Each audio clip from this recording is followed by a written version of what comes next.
Applied Regression Models in the Social Sciences by Dudley L. Poston, Jr., Eugenia, Conde, and Layton and Field. Chapter 1, Introduction. The first chapter of Applied Regression Models in the Social Sciences is a brief introduction to our book. We discuss what the book is about and what it covers, and we also comment on our basic orientation in teaching social statistics. In the second section, we present very brief overviews of a sentence or two of the topics of each of the chapters.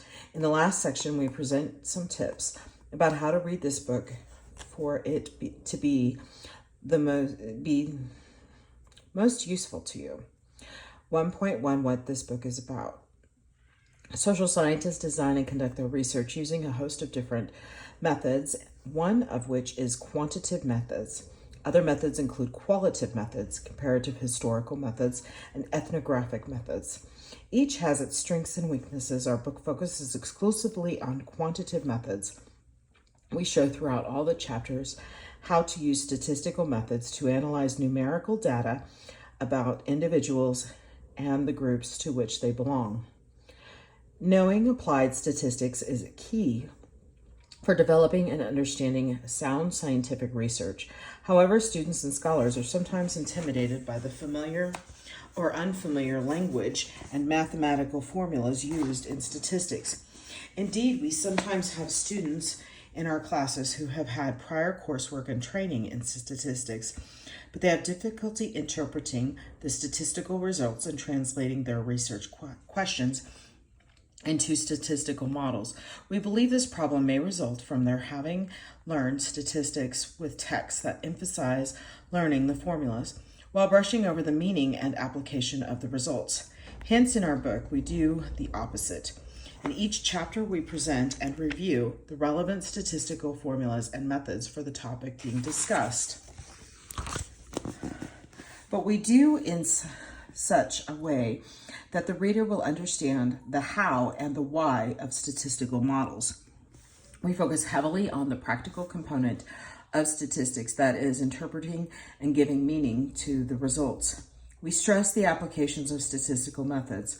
Our book was written for those with some knowledge of the basics of statistics, but want to learn how to apply statistical models to study social phenomena.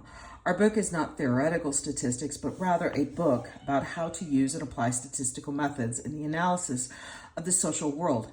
In our chapters, no attention is given to derivations and statistical proofs. For the most part, the mathematical foundations of the statistical methods are not examined. Derivations and proofs establishing the formal properties of estimators are not presented or discussed. We do not review the technical issues about the mathematical foundations of the statistical methods covered in this book. Our book should not be viewed as representing a formal course in statistics. It is about applied statistics. Also, our book is not concerned with how to collect data or how to undertake survey research. Its main purpose is to show how to analyze and test hypotheses based on already collected data for sociological and social science research. If you go back to your first, maybe your only, class in social statistics, you may recall that there are many different behaviors that are analyzed by social scientists, and many of them are measured differently. Here are some examples. Annual income is an interval ratio variable. The number of children born to a woman is a count variable. Whether or not a person lives in an urban area or is a categorical variable with two outcomes. Yes or no. A person's religious identification, Protestant, Jew, Buddhist, some other religion, or no religion, is a multi-categorical variable where the categories are unordered. A student's plan to enroll in another statistics class, very likely, likely, no plan, unlikely, very unlikely, is a multi-categorical variable with categories that are ordered by, but where the distances between the categories are not known. When social scientists want to understand why these variables behave the way they do, They developed statistical models treating each of them as dependent variables, asking how do these variables work and on what variables do they depend. In the social sciences, we have many different kinds of dependent variables, that is, social behaviors that we wish to better understand why they vary the way they do. In different areas or different kinds of dependent variables usually require different statistical methods to analyze them. Most of the chapters in our book will show how to apply the correct regression model for the particular type of dependent variable the researcher wants to analyze to answer to a given research question. Another important focus of our book is our reliance on theories in the social sciences to guide us in deciding which variables to include in our models. We emphasize the need to be familiar with the theoretical and empirical literatures in our social science areas when developing models to explain the behaviors we are studying. We hold that social scientists undertaking statistical analysis need to keep in mind that they are principally social scientists and not statisticians. We agree with Klein's observation that our statistical analysis depend on the ideas and theories we use to generate our hypotheses. Otherwise, we run the risk of our work being characterized by that familiar expression. About computer data analysis, garbage in, garbage out, in our view, the ultimate goal of the social sciences is to advance our knowledge of the human condition. This implies undertaking scientific analysis based on ideas and theories, conducting our research ethically and responsibly, and engaging when appropriate. When self-criticism and self-correction, the overall objective of our book is to facilitate the application and understanding of statistics as the means to undertake meaningful and relevant social science research. Overview of the chapters. Our book presents an accessible and balanced approach to learning many complex statistical methodologies. We hope to provide you, the reader, with the necessary skills to engage in the meaningful analysis and interpretations of social data, ungirded by practical examples applicable to a wide array of disciplines and settings. Applied regression models in the social sciences is intended for graduate courses and advanced undergraduate classes in applied social statistics, taught in sociology and other social science departments and programs. In our book, we show how to use regression models in testing and evaluating hypotheses dealing with social relationships. All the examples we present in our book use commands and syntax from the Stata Statistical Software Package version 17.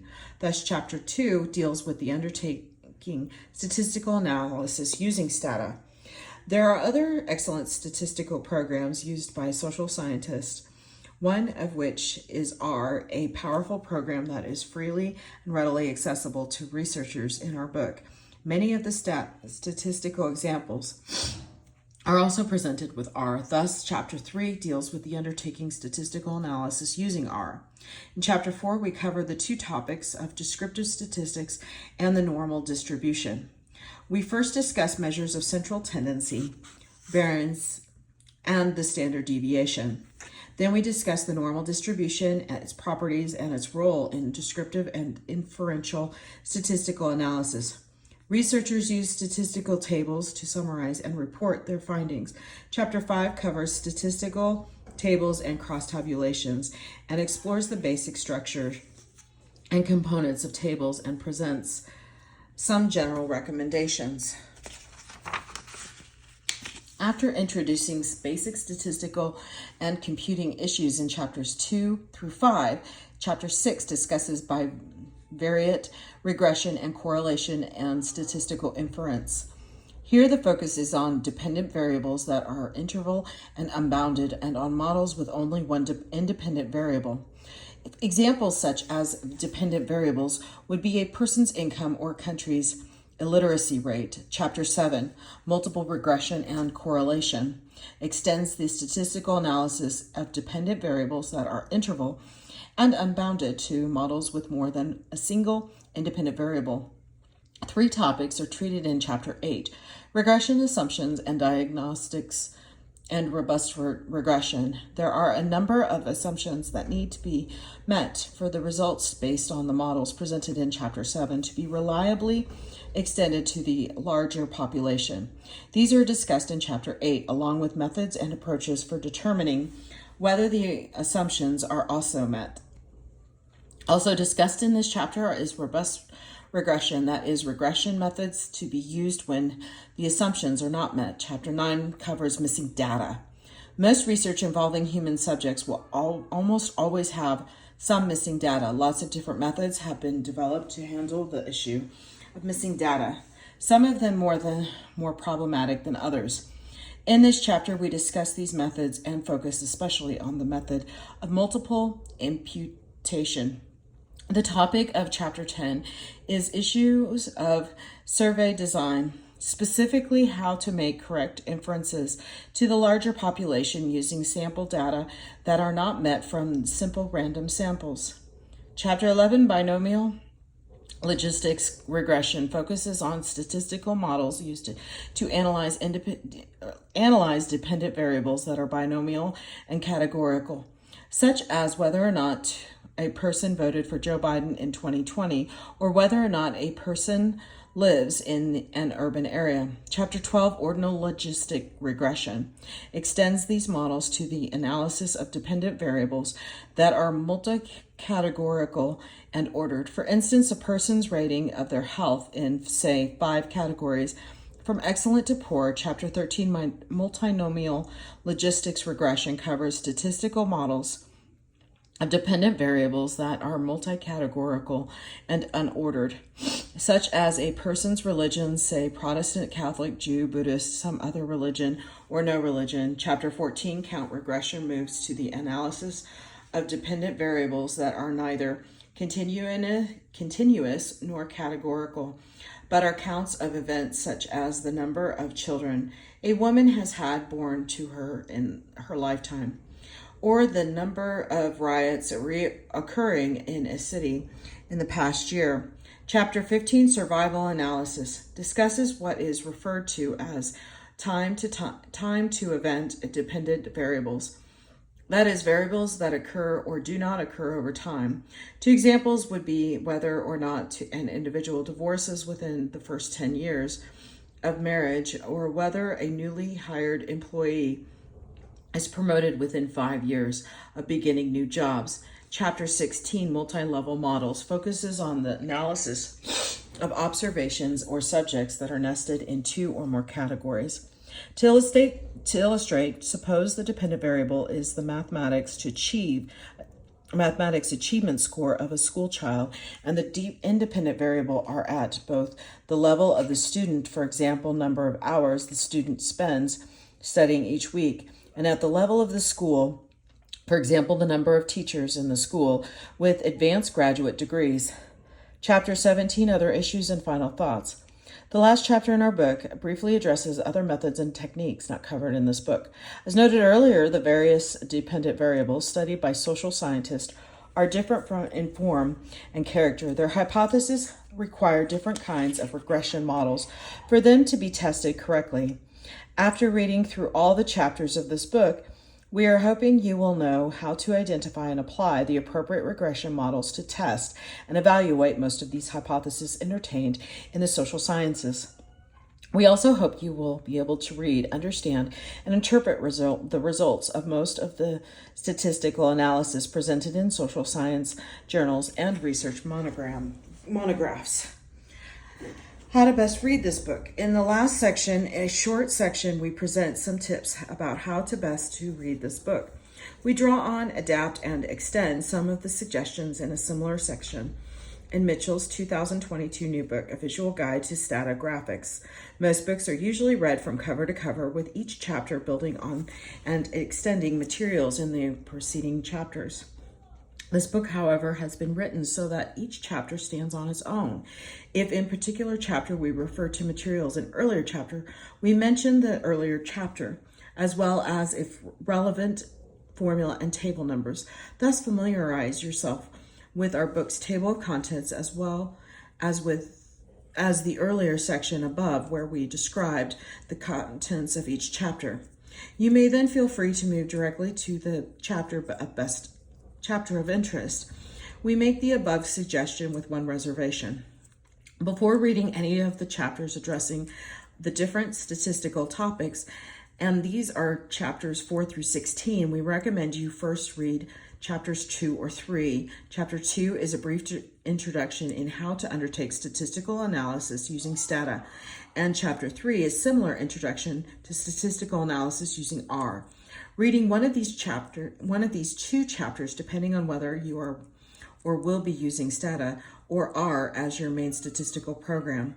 All the examples we present in our books use commands and syntax from the Stata Statistical Software Package version 17. The stata commands and syntax we use to address each of the statistical topics are presented directly in the text when the topic is being discussed. The R commands and syntax used for many of these examples are gathered in appendix available at www.cambridge.org, Poston Conde field. All of the data sets used in all the chapters may be freely downloaded from the same website. Since all the examples presented in all chapters use stata commands and syntax, we have numerically identified each stata command or set of commands each time one is used. On the right-hand side of the page, on the first line of the stata command, we have entered ST, following by the number of the chapter and the number of the particular stata command, thus ST 4.5, refers to the fifth stata command or set of commands in chapter 4. Similarly, all formulas are numerically identified on the right-hand side of the page on the line where the formula appears, thus 4.1 refers to the first formula presented in chapter 4. The stata commands in the text of the chapters are displayed in typewriter form as in this example, allowing them to stand out from the basic printed text of this chapter. In a similar vein, whenever commands are or parts of command are or actual names of variables are mentioned in the descriptive text, example, tabstat or regress, they are to be displayed in the text in the typewriter font. For some of the graphs displayed in the chapters, the full stata commands we used to produce them are presented in the text. However, for most of the other graphs, instead of presenting the full stata commands in the text, we present in this text the stata commands to produce the most basic versions of the graphs. The full stata commands for these graphs that contain the different labeling features that produce the actual graphs that appear in the text are available in an ancillaries section of our book that may be freely downloaded from the www.cambridge.org. Finally, we note that all stata commands used in this book were written based on features available in version 17 of stata, as Mitchell 2022-4 has written. In the future, stata may evolve to make the behavior of some of these commands change. If this happens, you can use the version command to make stata run the commands as though they were run under version 17. For example, if in the future you are using stata version 19, but you want to use a command to produce a graph as though you were using stata 17, you could type version 17, two-way scatter yx, and the command would produce the scatter plots as if you were running version 17. This is the end of chapter 1. Thank you.